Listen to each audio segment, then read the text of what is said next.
आप सभी लोगों का मैं अभिनंदन करता हूं, आपका मैं स्वागत करता हूं और साथ ही साथ शुक्रिया अदा करता हूं कि इस कार्यक्रम में आप लोगों ने हम लोगों को बुलाया और बोलने का मौका दिया।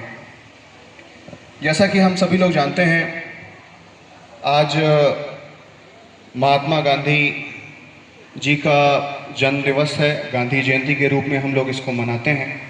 साथ ही साथ आदरणीय लाल बहादुर शास्त्री जी का भी, जो भारत के प्रधानमंत्री रहे हैं।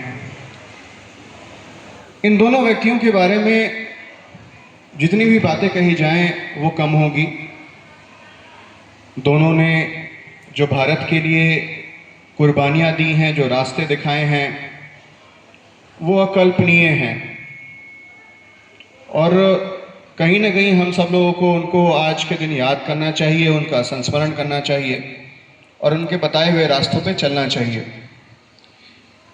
मैं आपको एक छोटी सी बात बताता हूँ राष्ट्रपिता महात्मा गांधी जी के बारे में।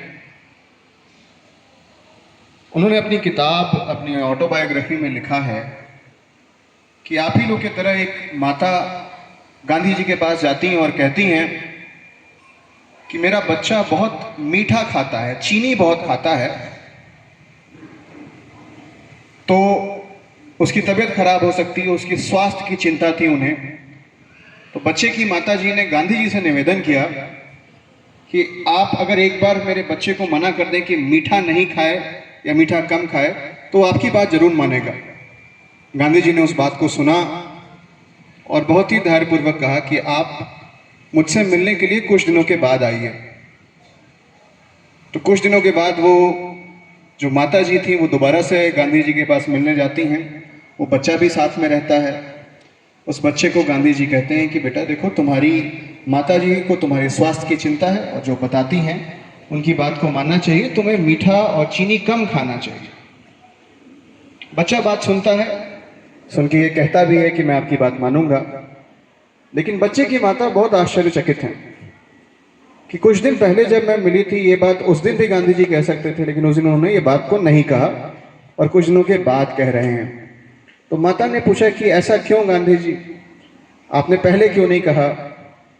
तो गांधी जी ने जवाब दिया, जब आप मेरे पास आई थी उस समय मैं खुद भी बहुत मीठा खाता था, तो मैंने इन कुछ दिनों में अपने जीवन में सुधार लाया है पहले, उसके बाद ही मैं आपके बच्चे को बता सकता था कि जीवन को कैसे सुधारा जाए। तो मैं सलाम करता हूं ऐसे लोगों को जिन्होंने अपने जीवन को आदर्श बनाया और आज भी उसी आदर्श को हम लोग याद करते हैं।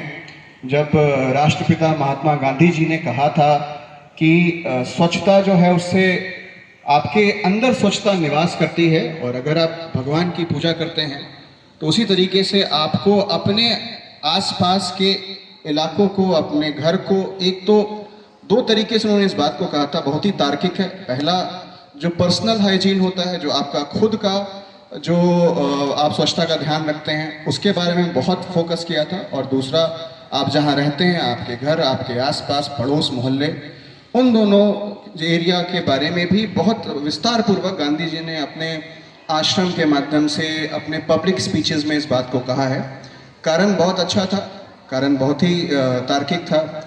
वो ये कहते थे कि अगर आपने अपने आसपास सफाई नहीं रखी तो आप ये समझ लीजिए कि आप जो है अपने जीवन का विनाश कर रहे हैं।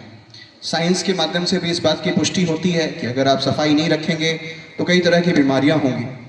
लेकिन गांधी जी में एक बड़ी अच्छी बात रहती थी कि हर चीज़ को वो आध्यात्म से जोड़ते थे, स्पिरिट की बात करते थे, स्पिरिचुअलिज्म की बात करते थे। तो उन्होंने कहा कि स्वच्छता के माध्यम से ही आप भगवान को प्राप्त कर सकते हैं, क्योंकि वो जानते थे कि भारत की निहित परंपरा में हम लोग जब भगवान की पूजा अर्चना करते हैं तो वहाँ पर भी हम लोग स्वच्छता का बहुत ध्यान देते हैं।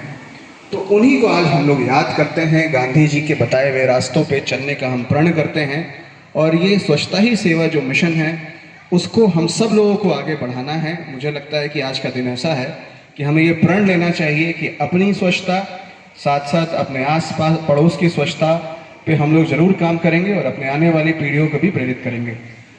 आप सभी लोगों ने इतना सुंदर कार्यक्रम यहाँ पे आयोजित किया है, हम लोगों को बुलाया है, इस कार्यक्रम में भाग लेने का हमें मौका मिला। मैं सब लोगों का बहुत बहुत शुक्रिया अदा करता हूँ। जय हिंद, जय भारत।